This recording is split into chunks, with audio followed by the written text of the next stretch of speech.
Hello दोस्तों, कैसे हो आप सब? आशा करते हैं आप सब अच्छे होंगे।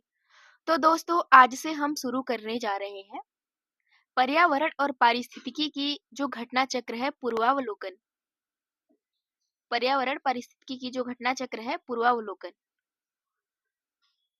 तो इसको हम आज से शुरू करेंगे बहुत अच्छे से। एक-एक चैप्टर के जितने भी पीवाईक्यू आए हैं उनको हम सॉल्व करेंगे और जो एनालिसिस है उसको हम अच्छे से करेंगे।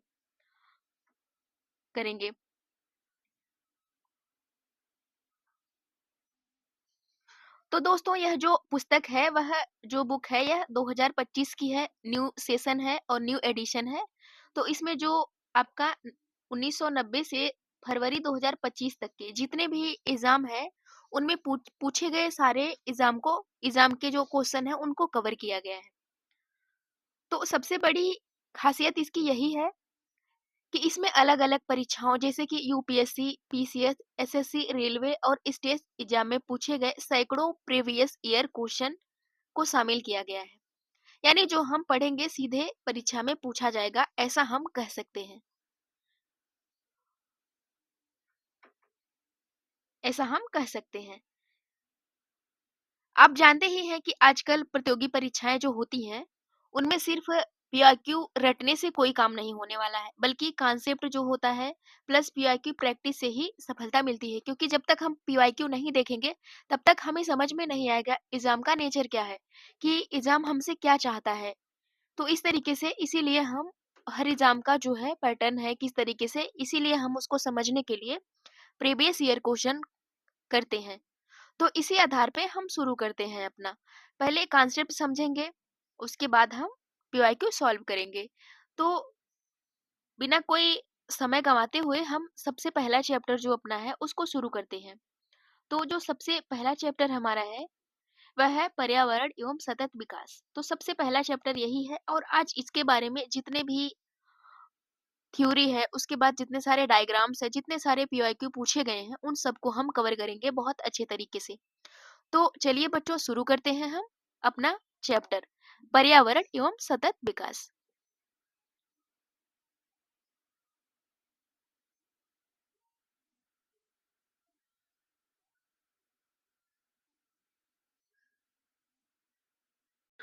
तो यह रहा हमारा चैप्टर पर्यावरण एवं सतत विकास।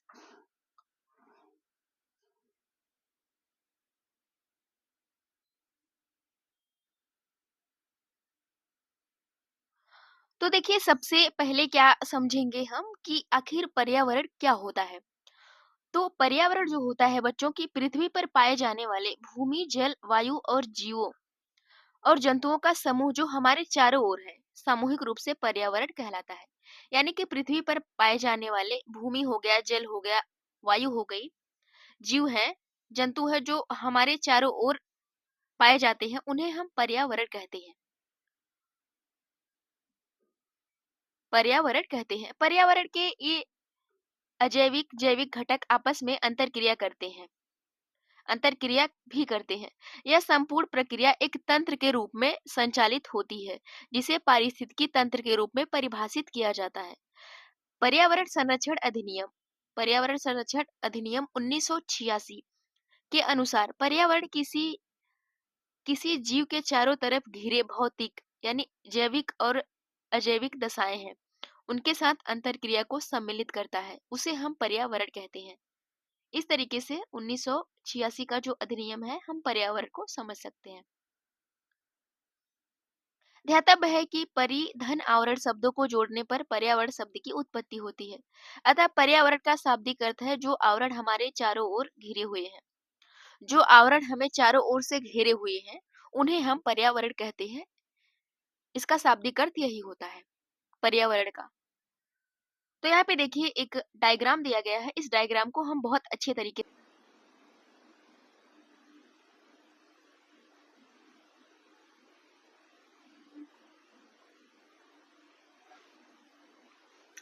इस डायग्राम को हम बहुत अच्छे तरीके से समझेंगे।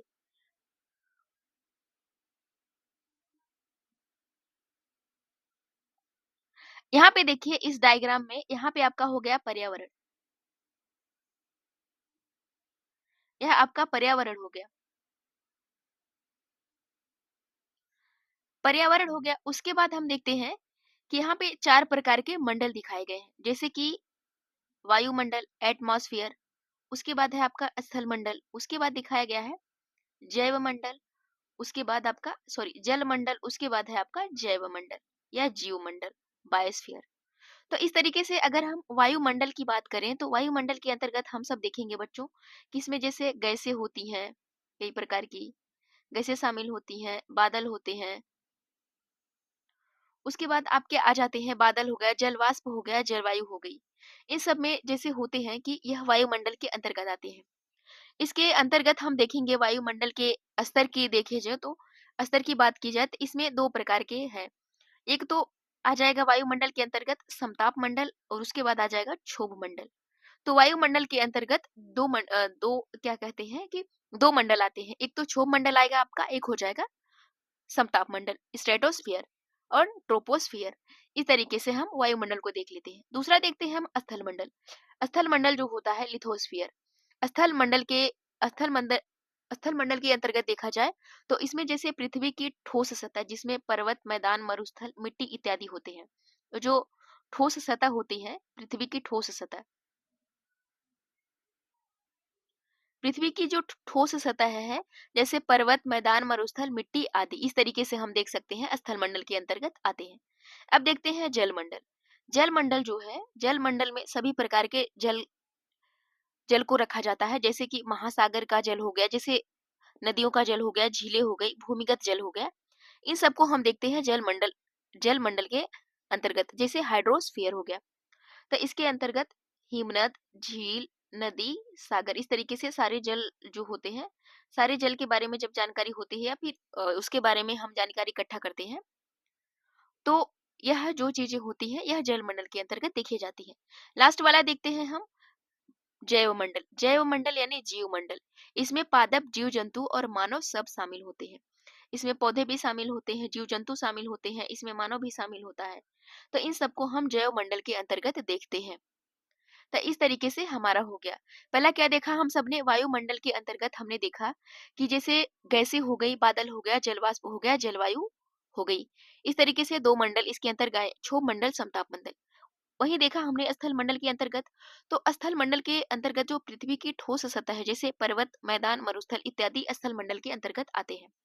वहीं जल मंडल के अंतर्गत देखें तो सभी प्रकार के जल हैं, उनको देखा जाता है जल मंडल के अंतर्गत, जैसे महासागर हो गई, नदियां हो गई, झीलें हो गए और भूमिगत जल हो गए। इसी तरीके से हम देखते हैं। अब देखते हैं लास्ट है जीवमंडल। जीवमंडल के अंतर्गत हम सबने क्या देखा, इसमें पादप भी होते हैं, जीव जंतु होते हैं, मानव भी शामिल होता है बायोस्फीयर के अंतर्गत। यानी कि सभी जीवित प्राणी जीवमंडल के अंतर्गत देखे जाते हैं। सभी जो जीवित प्राणी हैं जीवमंडल के अंतर्गत देखे जाते हैं, इस तरीके से हम कह सकते हैं। तो इस तरीके से यह जो है कि सारा डायग्राम हमारा कंप्लीट होता है। आशा करते हैं कि आपको अच्छे से समझ में आया होगा। अगर आपको अच्छे से नहीं समझ में आता है तो आप हमें कमेंट करके जरूर बताइएगा कहाँ पे आपको दिक्कत हुई, कहाँ पे नहीं समझ में आया। तो हम आपका जो भी डाउट है उसको हम क्लियर करेंगे अगली क्लास में। अब हम आगे देखते हैं।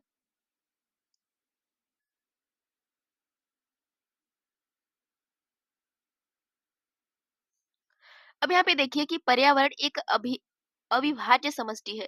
जैविक एवं अजैविक तत्वों वाले पारस्परिक क्रियाशील तंत्रों से इसकी रचना होती है। पर्यावरण के 2 संघटक हैं। पर्यावरण के कौन-कौन से संघटक हैं? एक तो है भौतिक या अजैविक, जिसमें स्थल, वायु और जल इत्यादि आते हैं। जैविक में देखें तो पादप हो गए, जंतु हो गए, सूक्ष्म जीव हो गए। यह जो है कि जैविक के अंतर्गत देखे जाते हैं। नोट, यहाँ पे एक इंपॉर्टेंट जानकारी दी गई है कि जैविक तथा अजैविक भौतिक घटकों के अंतर्गत सांस्कृतिक तत्वों की अंतरक्रियात्मक व्यवस्था, जैसे कि धर्म, नैतिकता, प्रथाएं, लोकाचार, विधि, व्यवहार, प्रतिमान आदि शामिल होती है। इस तरीके से हम देख सकते हैं।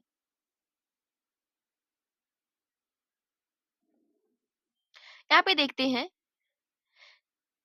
शामिल होती है। यह सभी जैविक और अजैविक अवयवों को सम्मिश्रण है जो जीवों को चारों ओर से प्रभावित करता है।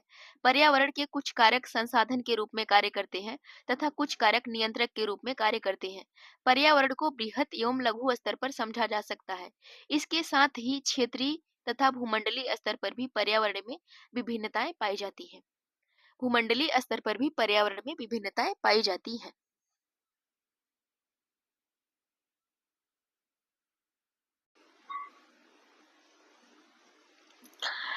यहाँ पर देखिए दोस्तों, यहाँ पर देखिए एक डायग्राम और दिया गया है आपके सामने। यहाँ पे देखिए यह डायग्राम जो है, यहाँ पे देखिए पर्यावरण हो गया आपका। अब पर्यावरण के अगर हम स्तर की बात करें, पर्यावरण की स्तर की बात करें तो हम देखते हैं एक तो है लघु स्तर, स्तर की बात करें तो एक हो गया आपका लघु स्तर, एक हो गया बृहद स्तर। अगर हम लघु स्तर की बात करें तो जीवाणु एवं पर्यावरण को इनको इनके अंतर्गत रखा जाता है, लघु स्तर के अंतर्गत। जैसे कि अगर हम माइक्रो लेवल पे यानी सूक्ष्म लेवल पर देखें तो जीवाणु और उनका पर्यावरण, और यहाँ पे देखते हैं वृक्ष का पर्यावरण यानी कि जंगल, जंगल का पर्यावरण हम देखते हैं कि बृहद स्तर पर। इस तरीके से हम स्तर की बात कर लिए, यानी कि पर्यावरण छोटे से छोटे जीवाणु से लेकर बड़े बड़े जंगल तक हर जगह मौजूद होता है। हम यह समझ सकते हैं कि पर्यावरण का स्तर इस तरीके का है। अब देखते हैं हम वही कि पर्यावरण की भूमिका क्या है। पर्यावरण की भूमिका क्या है, तो जो कारक है या फैक्टर है पर्यावरण के अंतर्गत कौन कौन से शामिल हैं, कौन कौन से संसाधन मतलब कौन कौन से कारक है, फैक्टर कौन कौन से हैं पर्यावरण के। तो इसमें हम देखते हैं कि रोल ऑफ इन्वायरमेंट, भूमिका क्या है इनकी। तो हम सबसे पहले देखते हैं कि संसाधन के रूप में फैक्टर क्या है, संसाधन के रूप में और नियंत्रक के रूप में। तो इनका जो फैक्टर है दो प्रकार से है, एक संसाधन के रूप में, दूसरा है नियंत्रक के रूप में। तो संसाधन के रूप में अगर हम देखें तो हमें जीने का जो साधन देता है, जैसे कि जल, वायु, भूमि, भोजन। तो इस तरीके से कई सारी चीजें होती हैं, जैसे कि आपका हो गया जल हो गया, वायु हो गया, भोजन हो गया। इस तरीके से जो है कि जीवन जी जो जीवन जीने के साधन देता है संसाधन के रूप में पर्यावरण। तो और दूसरा देखते हैं नियंत्रक के रूप में। नियंत्रक के रूप में किस तरीके से कार्य करता है कि हमारे जीवन को नियंत्रित करता है। जैसे कि किस तरीके से हमारे जीवन को नियंत्रित करता है, टेम्परेचर हो गया। पर्यावरण की वजह से टेम्परेचर जो है कि कम होता है, तापमान कम होता है। उसके बाद जलवायु हो गई, जलवायु अच्छी रहती है। उसके बाद वर्षा हो गई। कई सारी चीजें जो है कि हमें नियंत्रक के रूप में पर्यावरण से मिलती हैं। तो इस तरीके से दोनों फैक्टर कंप्लीट होते हैं पर्यावरण के। अब देखते हैं कि हम अब देखते हैं आपका संघटक। संघटक में देखते हैं पर्यावरण के। तो पर्यावरण के संघटक के अंतर्गत हम देखते हैं तो इसमें देखिए एक भौतिक देखते हैं, दूसरा हम जैविक देखते हैं। भौतिक के अंतर्गत हम देखते हैं स्थल हो गया, वायु हो गई, जल हो गया। इस तरीके से लैंड हो गया, उसके बाद एयर हो गई, वाटर हो गया। इसे हम भौतिक संघटक के रूप में देखते हैं पर्यावरण के। अगर हम देखें वहीं जैविक के अंतर्गत अगर हमें देखा जाए तो पादप को शामिल किया गया है, जंतु यानी मानव सहित और सूक्ष्म जीव, इन सबको जो है कि जैविक के अंतर्गत रखा गया है। इस तरीके से हम समझ सकते हैं। यानी कहने का मतलब है पर्यावरण का मतलब ये होता है कि भौतिक और जैविक तत्व तो दोनों शामिल होते हैं पर्यावरण के संघटक में। इस तरीके से हम यहाँ देखें। अब हम देखते हैं कि विभिन्नताएं यानी कारण। तो यहाँ पे देखते हैं कि जलवायु में परिवर्तन, उसके बाद मृदा का प्रकार और स्थलाकृति में अंतर। इस तरीके से हम विभिन्नताएं और कारण देख लेते हैं पर्यावरण के अंतर्गत। तो इस तरीके से यह हमारा डायग्राम कंप्लीट होता है। अगर आपको किसी भी प्रकार की कहीं दिक्कत आती है तो आप हमें जरूर बताइएगा। आपका जो भी डाउट है उसको क्लियर किया जाएगा। तो इस तरीके से बच्चों हमने यह जो डायग्राम है बहुत अच्छे से समझ लिया। अब हम आगे देखते हैं।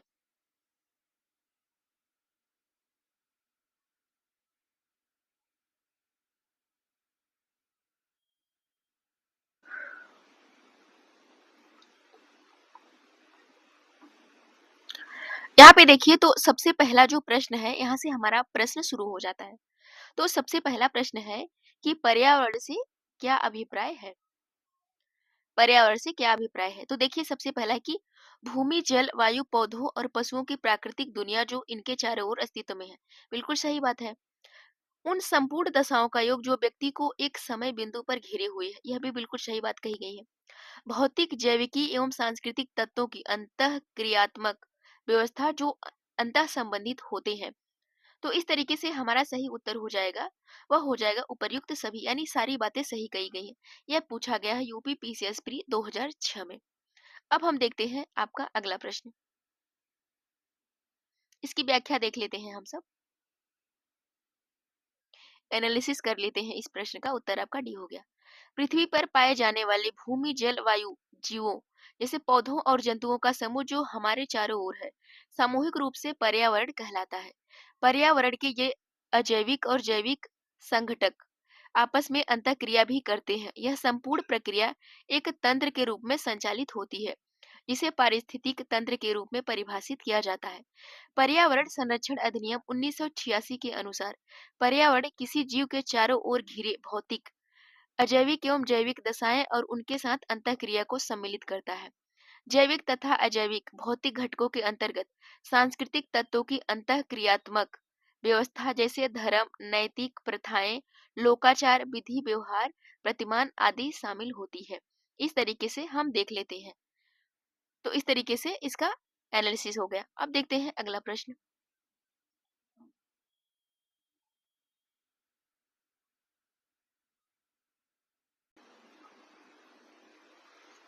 आपके सामने है अगला प्रश्न। अगला प्रश्न देखिए क्या कहता है। पर्यावरण किससे बनता है? पर्यावरण किससे बनता है? इसका सही उत्तर हो जाएगा कि डी, उपर्युक्त सभी से। यानी कि जैविक घटकों से बनता है, भूआकृतिक घटकों से बनता है, अजैव घटकों से बनता है। इस तरीके से पर्यावरण उपर्युक्त सभी घटकों से बनता है। तो पर्यावरण एक अविभाज्य समष्टि है जो जैविक और अजैविक तत्वों वाले पारिस्थितिक पारस्परिक क्रियाशील तंत्रों से इसकी रचना होती है। इनमें जैविक, अजैविक, भौतिक व भूआकृतिक घटना शामिल होते हैं। अतः विकल्प डी अभिष्ट उत्तर होगा। इस तरीके से हमारा उत्तर सही हो जाएगा डी। अगला प्रश्न देखते हैं। अगला प्रश्न है कि सामान्यतः पर्यावरण को निम्न प्रकार से वर्गीकृत किया जा सकता है। निम्नलिखित में से कौन सा एक इस वर्गीकरण का अंश नहीं है? इसका सही उत्तर हो जाएगा आपका ए, परिचालन पर्यावरण। परिचालन पर्यावरण। तो पर्यावरण को भौतिक, अजैविक पर्यावरण, फिजिकल इन्वायरमेंट, जैविक पर्यावरण यानी बायोलॉजिकल इन्वायरमेंट में वर्गीकृत किया जाता है। भौतिक पर्यावरण के अंतर्गत भू आकृतियां, जलाशय, जलवायु, मृदा, चट्टानें, खनिज इत्यादि आते हैं। खनिज इत्यादि आते हैं, जबकि जैविक पर्यावरण के अंतर्गत वनस्पतियां जैसे जीव जंतु, मानव सहित तथा सूक्ष्म जीव शामिल होते हैं। जैविक तथा अजैविक भौतिक पर्यावरण के अंतःक्रिया द्वारा सांस्कृतिक पर्यावरण के तहत धर्म, नैतिकता, प्रथाएं, लोकाचार, विधि व्यवहार, प्रतिमान इत्यादि गतिविधियां शामिल होती हैं। इसलिए सामान्यतः पर्यावरण को भौतिक, अजैविक, जैविक तथा सांस्कृतिक पर्यावरण में वर्गीकृत किया जा सकता है।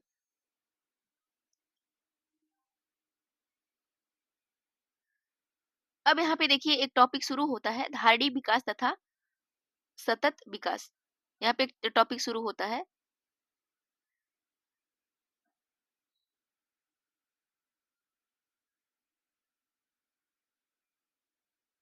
धारणीय विकास तथा सतत विकास। यहाँ पे देखिए धारणीय विकास तथा सतत विकास के अंतर्गत हम क्या देखते हैं। यहाँ पे देखते हैं कि धारणीय विकास विकास की वह अवधारणा है। धारणीय विकास की वह अवधारणा है जिसके तहत वर्तमान की आवश्यकताओं के साथ साथ भविष्य की आवश्यकताओं को ध्यान में रखा जाता है।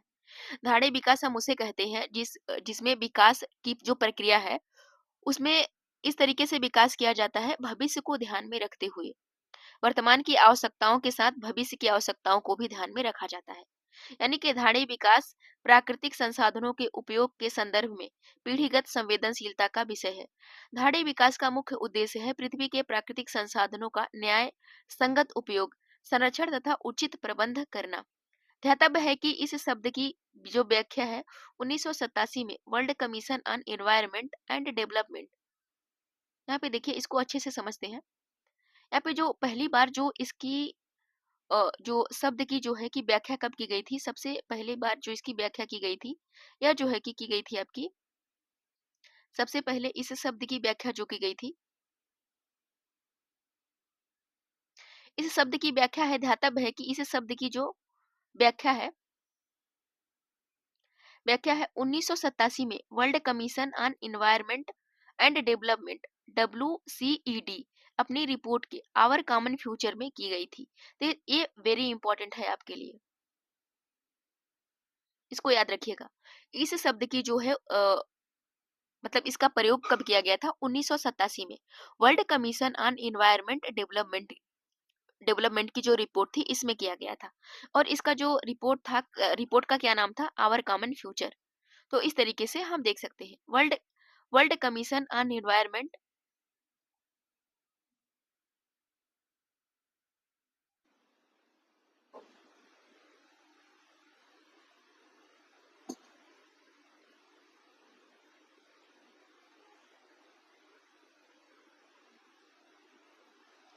यहाँ पे देखते हैं वर्ल्ड कमीशन एंड डेवलपमेंट।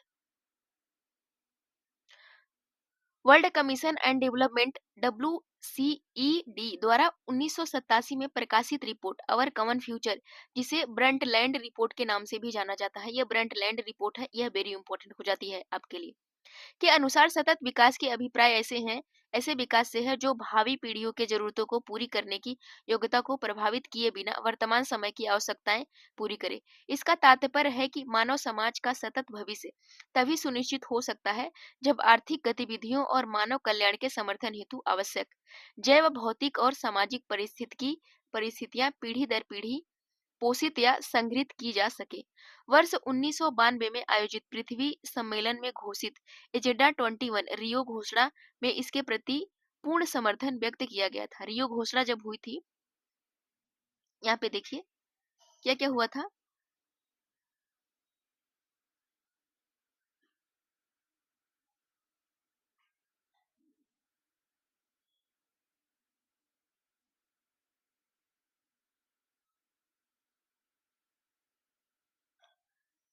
यहाँ पे देखिए इंपॉर्टेंट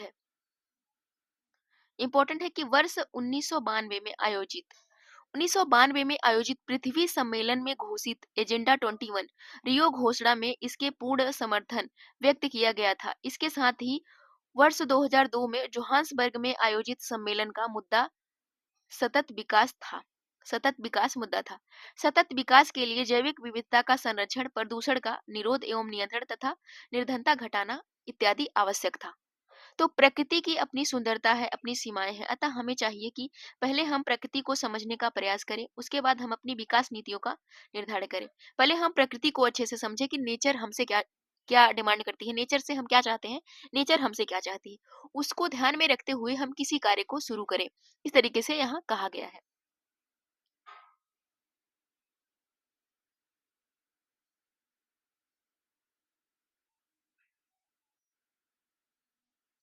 कहा गया है।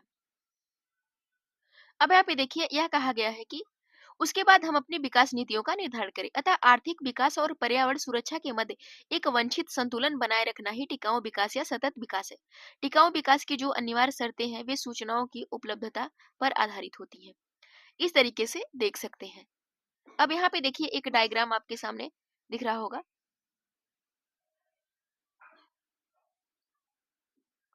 यहाँ पे देखिए अच्छे से कि टिकाऊ विकास हेतु आवश्यक सूचनाएं, टिकाऊ विकास के लिए क्या क्या आवश्यक सूचनाएं होती हैं उनको हम देख लेते हैं। सबसे पहले देखते हैं कि जो पर्यावरण से संबंधित सूचनाएं हैं, पर्यावरण से संबंधित सूचनाएं क्या है? मनुष्य, यहाँ पे देखिए उसको, उसके बाद देखते हैं मनुष्य व उसके क्रियाकलापों से संबंधित सूचनाएं। उसके बाद पर्यावरण से संबंधित सूचनाएं देखते हैं, दूसरी तरफ देखते हैं हम मनुष्य व उसके क्रियाकलापों से संबंधित सूचनाएं। यहाँ पे देखते हैं जैविक अधिवास से संबंधित, दूसरा है प्राकृतिक संसाधन से संबंधित, तीसरा है कि पर्यावरण के आधारभूत कारकों के संदर्भ में, चौथा है कि वर्तमान पर्यावरण की स्थिति। इस तरीके से पर्यावरण से संबंधित सूचनाएं हैं। अब देखते हैं कि जनसंख्या वृद्धि दर, जनसंख्या का आकार, विभिन्न स्तर व खाद्य उपलब्धता, गैर अनिवार्य संरचनात्मक सुविधा, औसत जीवन स्तर तथा प्रति व्यक्ति आय, तकनीकी स्तर। इस तरीके से हम देख लेते हैं मनुष्य व उसके क्रियाकलापों से संबंधित सूचनाएं। अब हम आगे देखते हैं दोस्तों।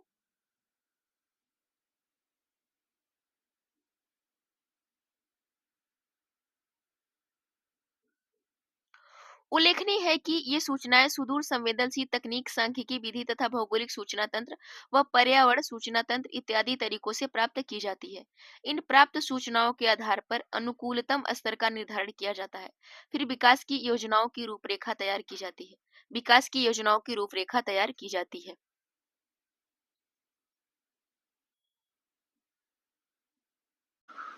तो अभी जैसा कि हम सबने सतत विकास से जितने सारे टॉपिक को कवर किया, उस तरीके से हमारा यहाँ से प्रश्न जो है कि पीआईक्यू शुरू हो जाता है। तो यहाँ पे सबसे पहला प्रश्न है कि नीचे दिए गए निम्न में से एक को कथन ए तथा दूसरे को कारण आर से दर्शाया गया है। यहाँ पे कथन और कारण से रिलेटेड प्रश्न है कि सतत विकास मानव समाज के कल्याण हेतु महत्वपूर्ण है। बिल्कुल सही बात है। और सतत विकास से अभिप्राय ऐसे विकास से है जो भावी पीढ़ियों की जरूरतों पूरी करने की योग्यता को प्रभावित किए बिना वर्तमान समय की आवश्यकताओं की पूरी करे। बिल्कुल यह गलत बात है। यहाँ पे आपका सही उत्तर हो जाएगा कि जो कथन ए है वह सही है, आर कथन असत्य है। तो देखते हैं इसका सही उत्तर क्या हो जाएगा। ए। एक सेकंड, एक second.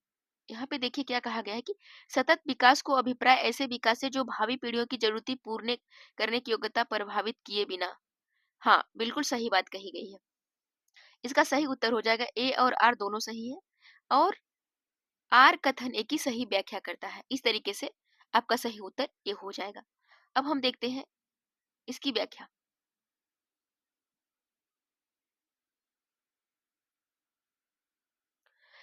World commission on environment and development WCED द्वारा 1987 में प्रकाशित रिपोर्ट आवर कॉमन फ्यूचर, जिसे ब्रंटलैंड रिपोर्ट नाम से जाना जाता है, के अनुसार सतत विकास से अभिप्राय ऐसे विकास से है जो भावी पीढ़ियों की जरूरती पूरी करने की योग्यता को प्रभावित किए बिना वर्तमान समय की आवश्यकता पूरी करे।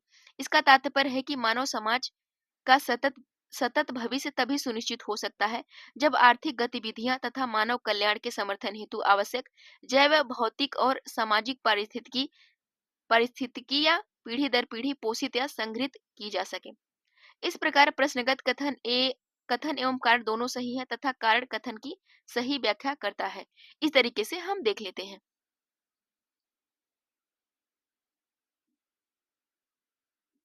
अगला प्रश्न है कि वर्ष 1987 में संयुक्त राष्ट्र में पर्यावरण से संबंधित एक प्रतिवेदन प्रस्तुत करने के उपरांत धाड़ी विकास सस्टेनेबल डेवलपमेंट पर चर्चा आरंभ हुई थी। वह प्रतिवेदन था।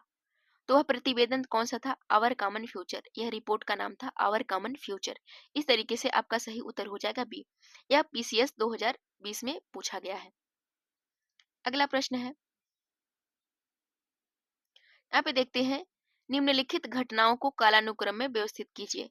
रियो पृथ्वी शिखर सम्मेलन आपका हुआ था 1992 में। उसके बाद आपका ब्रंटलैंड आयोग रिपोर्ट प्रकाशित कब की गई थी? 1987 में। 1992 1987। अब आगे देखते हैं। जैसा कि हम सबने देखा कि जो रियो था, रियो शिखर सम्मेलन 1992 में हुआ था और जो ब्रंटलैंड रिपोर्ट थी 1987 में लाई गई थी।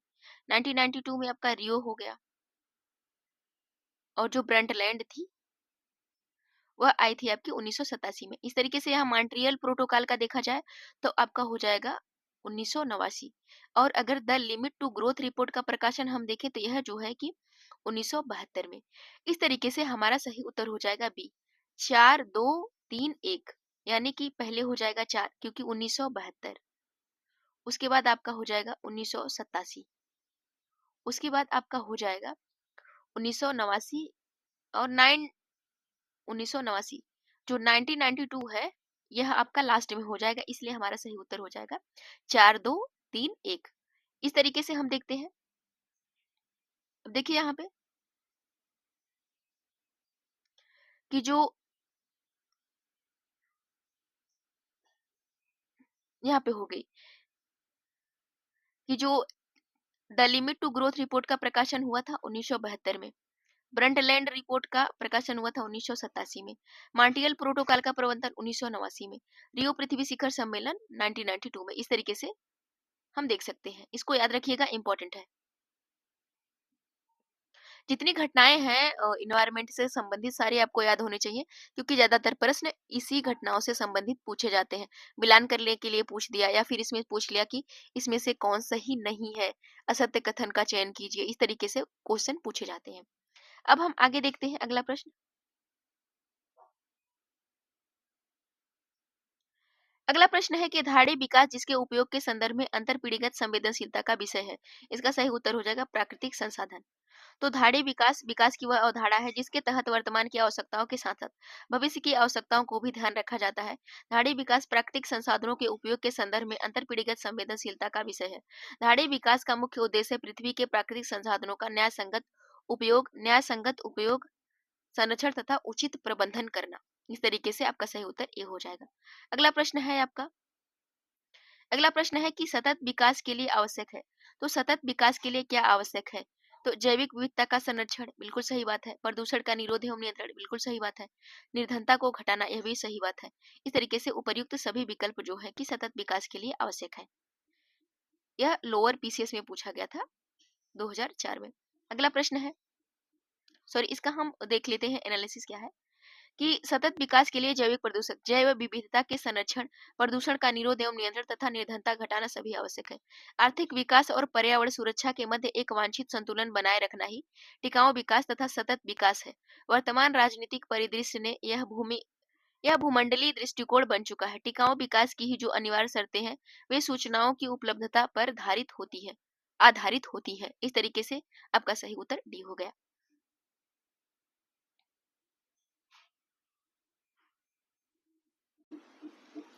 अब अगला प्रश्न देखते हैं कि निम्नलिखित में से कौन सा सतत विकास का लक्ष्य नहीं है जिसे वर्ष 2030 तक प्राप्त करने का लक्ष्य रखा गया है।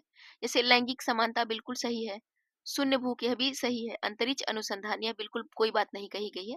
अच्छा स्वास्थ्य एवं भलाई की बात कही गई है। इसका सही उत्तर बी हो जाएगा क्योंकि एसडीजी 5 में लैंगिक समानता को रखा गया है। एसडीजी 2 में जो है कि भूख से संबंधित तथा एसडीजी 3 में अच्छे स्वास्थ्य एवं भलाई से संबंधित है। इसलिए आपका सही उत्तर हो जाएगा बी। तो दोस्तों आज के लिए हम यहीं तक सेशन रखते हैं क्योंकि अगला टॉपिक आपका प्रकृति में कार्बन चक्र और जल चक्र से संबंधित है। तो अगर हम छोटे छोटे पार्ट में समझेंगे, एक एक टॉपिक को कवर करेंगे तो शायद आपको अच्छे से समझ में आएगा। तो हम आपको मिलेंगे अब अगले पार्ट में। Thank you so much. अपना ध्यान रखें।